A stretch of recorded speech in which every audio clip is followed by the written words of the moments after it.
نبی کو بوسہ دیا. قبر نبی کو بوسہ دینے کے بعد میرے دل میں خیال آیا میں اپنے چھٹے امام کو جا کے مبارک دوں. کہتے میں امام کے دروازے پر آیا, میں نے دستک دی. علی کی شہادت ہے, عباس کا علم میرے سر پہ. قسم کھا کے روایت پڑھتا ہوں, امام گھر سے باہر نکلے, بطول کے لال نے کالے کپڑے پہنے ہوئے تھے. راوی دیکھ کے کہتے ہیں مولا لوگ کیا کہیں گے, عید والے دن بھی کالے کپڑے. داڑھی آنسوؤں سے بھیگ گئی, رو کے فرمایا ان مسلمانوں نے ہمیں کون سی عید منانے دی. اللہ تیری ہائے قبول کرے حسین کی ماں پر, انہوں نے ہمیں کون سی عید منانے دی. عید سوگوار ہو گئی آل محمد کی, جن کے صدقے میں عید تھی ان ظالموں نے ان گھروں کو لوٹ لیا. ساروں نے مل کے زینب کو یتیم کیا.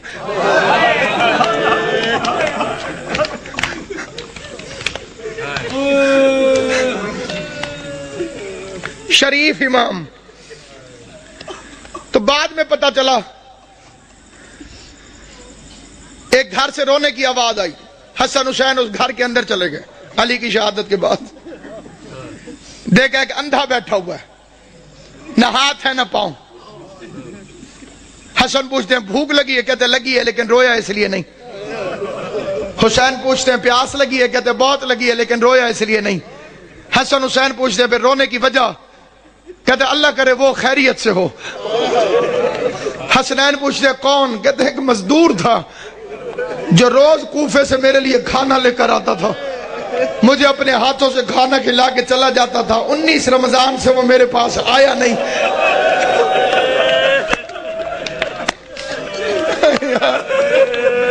ہائے یا علی, آواز صرف مزدور نہیں, امیر المومنین تھا, ہمارا بابا تھا علی ابن ابی طالب. ہم یتیم ہو گئے, آج کے بعد تجھے حسن کھانا کھلے گا. رات کے وقت راشن اٹھا کے لوگوں کے گھروں میں پہنچانے والا امیر, بادشاہ دین و دنیا امیر. فخر مجھ پر زکوٰۃ کبھی واجب نہیں ہوئی. علی وہ امام ہے جس پر زکوٰۃ کبھی واجب نہیں. مطلب پتہ, زکوٰۃ اس پر واجب ہوتی ہے جو مال کو جمع کر کے رکھے. جس نے کبھی اپنے پاس مال جمع کر کے رکھا ہی نہ ہو, خدا کی راہ میں خرچ کر دیتا ہو, اس پر زکوٰۃ کہاں سے واجب. جو جانوروں کے لیے بھی وصیت کرے. گورنروں کو خط لکھا میرے مولا نے, ایک لمبا راستہ ہو لیکن اس میں پانی اور گھاس ملتا ہو, ایک شارٹ کٹ ہو لیکن اس میں پانی اور گھاس نہ ہو, تو خبردار لمبے رستے کے خوف سے جانوروں کو اذیت نہ دینا, لمبے رستے سے آنا تاکہ جانوروں کو پانی بھی ملتا رہے اور کھانے کو بھی دعوت بھی ملتی. کالی رات تو فرمایا تھا یہ بطخیں میرا نوحہ کر رہی. بطخوں نے اپنے چونچوں میں مولا کی ابا لے لی تھی, یہ میرا نوحہ پڑھ رہی, میرا نوحہ پڑھ رہی. کبھی بطخیں کسی مقام پر شور مچائیں تو پریشان نہ ہونا, اس لحاظ سے ان کی عزت کر لینا کہ یہ علی کے گھر میں پلتی. اور اسی طرح شور مچا کے روئی تھی حیدر کرار کے لیے. فرمایا حسن انہیں پانی پلا سکو, کھانا کھلا سکو, دانا چگوا سکو تو رکھنا, ورنہ انہیں آزاد کر دینا. میں ایک مرتبہ فکرہ کہتا ہوں, بے غیرت زمانہ جو علی جس کوفے میں بطخوں کو بھی پیاسا برداشت نہیں کرتا تھا, اسی شہر میں اس کی پوتی سکینہ حسرت سے مسلمانوں کو دیکھتی رہی کہ کوئی ہے جو مجھے محمد کے رشتہ داری کی وجہ سے پانی کا ایک گھونٹ ملے.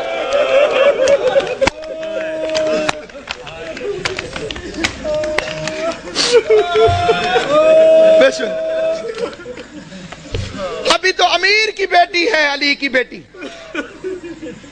امیر کی بیٹی تھی تو اتنے ظلم کیے, پھر اس کوفے میں آئے گی غریب کی بہن بن کر. سننا کہتے ہیں جاتی تو علی کی بیٹی کے پاس قرآن پڑھنے ہو, یہ روتی ہوئی واپس کیوں آتی ہو. کہنے لگی جب سے یہ آخری رمضان شروع ہوا ہے علی کی بیٹی کے درس کے رنگ عجیب ہو گئے ہیں. پہلے قرآن پڑھاتی ہے, درس دینے کے بعد پردے بند کروا کے علی کی بیٹی سر سے چادر اتار کے اپنے بالوں کو کھول دیتی ہے اور آواز دے کے کہتی ہے کوفے کی عورتوں مجھے اس رنگ میں بھی پہچان لو, کہیں ایسا نہ ہو کل زینب تمہاری مہمان بنے. تم کو بی بی ہم نے تو تجھے برقعے میں دیکھا تھا, ہم نے تو تجھے کھلے بالوں سے کبھی دیکھا ہی نہ تھا. مجلس میں امیر المومنین نے پردہ کروا دیا.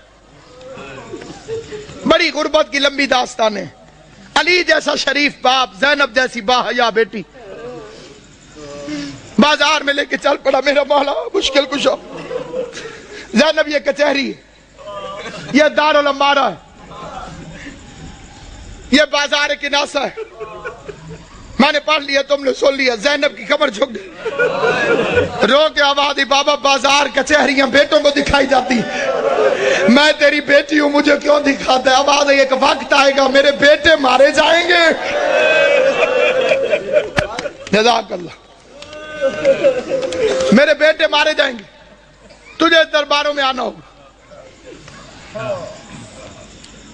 اگلا واقعہ جسے پڑھنا بڑا ضروری سمجھتا ہوں. میں نے مقتل میں اپنی آنکھوں سے پڑھا ہے. حسین کو بلایا اور داڑھی چومنی شروع کر. حسین عرض کرتے ہیں، بابا میری داڑھی کیوں چومتے؟ فرمایا ایک دفعہ تیرے نانے نے میری داڑھی چومی تھی. داران امام مظلوم کہا ایک دفعہ تیرے نانے نے میری داڑھی چومی تھی. میں نے پوچھا تھا مولا میری داڑھی کیوں چوم دو؟ تو رسول نے فرمایا تھا علی ایک رمضان آئے گا جس میں تیری داڑھی خون سے خضاب ہوگی، اس لیے چوم دو میری داڑھی تو ایک میرے خون سے خضاب ہوگی، اور تیری داڑھی کبھی اکبر کے خون سے، کبھی علی اصغر کے خون، ماتم کرنا، کبھی غازی کے خون سے، کبھی قاسم کے خون سے، کبھی عباس کے خون سے. اجرکم اللہ جعلکم اللہ من الباقین. مولا میرا اور تمہارا شمار رونے اور رلانے والوں میں کرے. آخری روایت پڑھتا ہوں لیکن جہاں جہاں تک میری آواز جائے توجہ چاہتا ہوں. یہ دوسری رات ہے، علی کے زخمی ہونے کی پہلی رات ہے، لیکن یہ جو کل رات گزر گئی ہے، سارے جانتے ہو کہ یہ روزہ ام کلثوم کے پاس، اپنی شہزادی کے پاس میرے مولا نے افطار فرمایا. ایک فکرہ میں دست بستہ کہتا ہوں صاحب دربار کو گواہ بنا کر. میں کسی کی تردید میں نہیں کہتا، کسی کی مخالفت میں نہیں کہتا، کسی کی مخالفت کی میری اوقات نہیں. میں امام حسین کا سب سے چھوٹا ذاکر ہوں، جناب زہرا کا وکیل ہوں. میں کسی کی تردید میں نہیں، پہلے میں کوئی بعد میں مخالفتیں کرتے ہیں لوگ کہ جی ہمیں کہا ہے، کسی کو نہیں کہہ رہا. صرف ایک فکرہ کہہ رہا ہوں، کوشش کیا کرو بیوی ام کلثوم کو علی کی بے اولاد بیٹی نہ کہا کرو. یہ توہین ہے اس گھر کی. اس کا نام تھا زینب صغرا اور کنیت تھی ام کلثوم. ام کلثوم کا مطلب ہے کلثوم کی ماں. کلثوم کی ماں اگر نام ہو تو وہ بے اولاد نہیں ہوتی. دو چیزیں سامنے رکھی، دودھ اور نمک. علی علیہ السلام نے نمک رکھ لیا، فرمایا دودھ سنبھال کے رکھ، ممکن ہے صبح میرا کوئی مہمان آنے والا.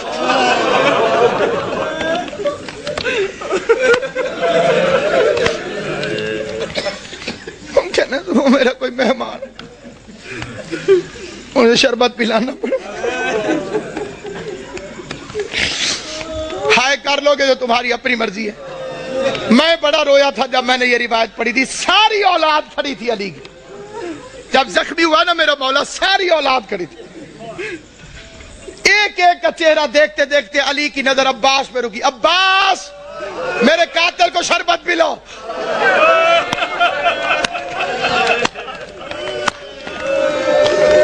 غازی کے امتحانوں کا آغاز ہو گیا، عباس کے امتحانوں کا آغاز ہو گیا.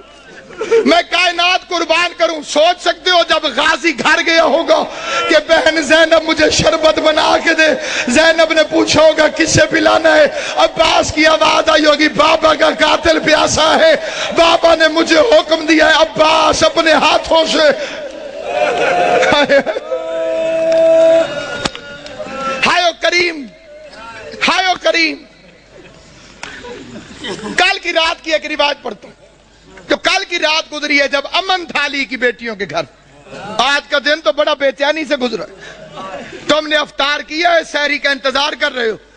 علی کی بیٹیاں بس نمک چکھ لیتی تھی روزہ ہو جاتا، نہ روزہ چھوڑ سکتی تھی نہ بابا کا غم چھوڑ سکتی.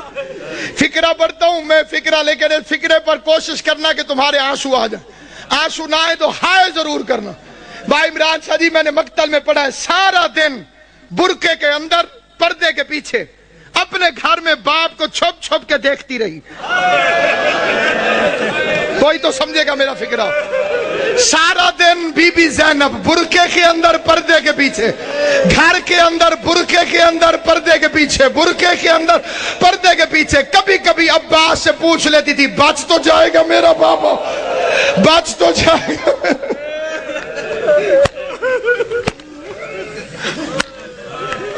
آج کے دن کا واقعہ علماء پڑھتے ہیں. علی کی آنکھیں بند ہیں, کافی دیر چھپ کے دیکھتی رہی. عباس سے پوچھتی ہے, آ جاؤں میں؟ عباس نے فرمایا, اپنا گھر ہے, چار دیواری ہے, دروازے بند ہیں. آج باپ کے سامنے آئی, کافی دیر علی کا چہرہ دیکھتی رہی. بابا, میرے مولا نے آنکھیں نہیں کھولی, قسمت کی ماری قریب بیٹھ گئی. موت کی ختم ہوئی بی بی زینب. قسمت نہیں علی کی بیٹی, کبھی ماں کو پٹیاں باندھتی رہی ہے.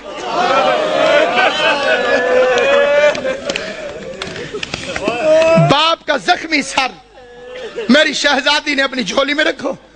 چہرے کو دیکھ کے ایک فکرہ کا دیکھ کے کہتی ہے, بابا ساری زندگی تیری خواہش تھی میں تیرے سامنے آ کے باتیں کروں. بابا میں شرم کے مارے سامنے آ نہیں سکی.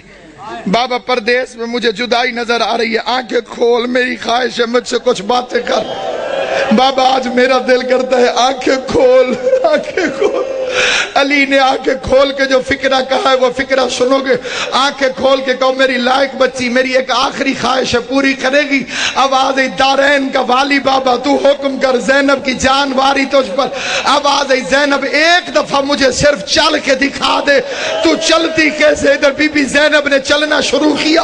آواز حسن حسین بہن کا ہاتھ پکڑو, حسن حسین بہن کا ہاتھ پکڑو. چیخے مار مار کے میرا مولا حیدر کرار رویا.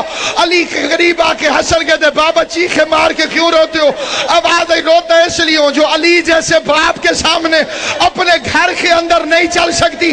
9 لاکھ شرابیوں کے مجمع میں شام کا بازار ہوگا, زینب عالیہ ہاتھوں میں ہتھکڑیاں, بال کھلے ہوئے, اور کائنات ختم کیوں نہ ہو گئی؟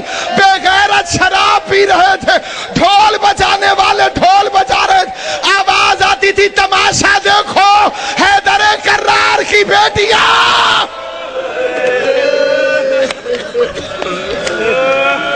جب کہوں گا پھر زیارت آئی. حیدر کرار کی بیٹیاں, شاہ ابرار کی بیٹیاں. آج بابا لیتا ہے, کل 7 نماز میں تھا. کل کی رات قبلہ لیلۃ القدر کا آغاز. مومنوں کے گھروں میں بڑی عبادت ہوتی ہے, تو امیر المومنین کا گھر تھا. جنہیں لیلۃ القدر کی عبادت معلوم ہے, جو اس سے مستفید ہوتے ہیں, ان خوش نصیبوں سے میری التماس سے وہ میری حمایت کریں گے. علی کی بیٹیاں قرآن سر پہ رکھ کے بے کہ یا اللہ,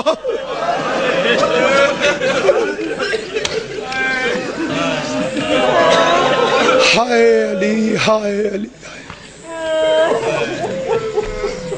بے کہ یا اللہ, بے کہ یا اللہ, کہ یا اللہ. یہ کس رات کی بات کر رہا ہوں؟ دوسری رات. یہ جڑی کل قبلہ جی گزر گئی ہے, جناب امام زمان تو بستہ رکھیں صحت, یہ جو گزر گئی ہے رات, یہ صبح علی کو ضربت لگی, عبادت ہو رہی لیلۃ القدر کی پہلی رات.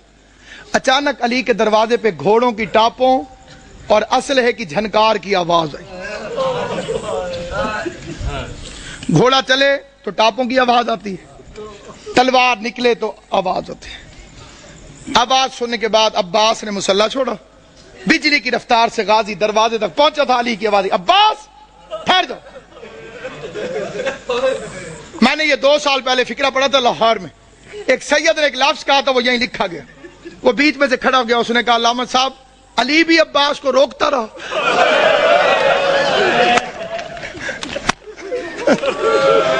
آج رقم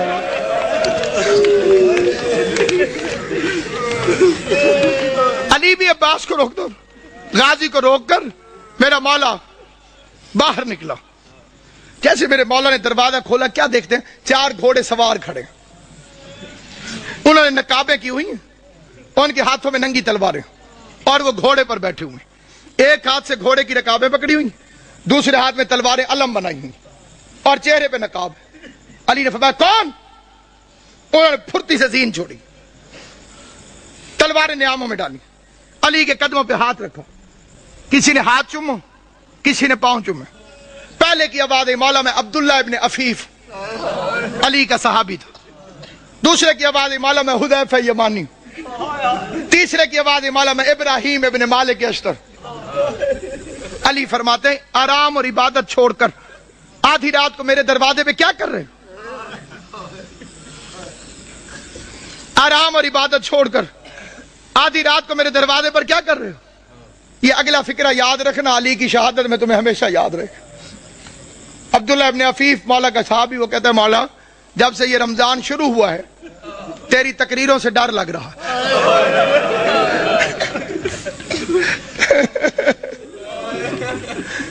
مولا ہم نے پوچھا خضاب کیوں چھوڑ دیا؟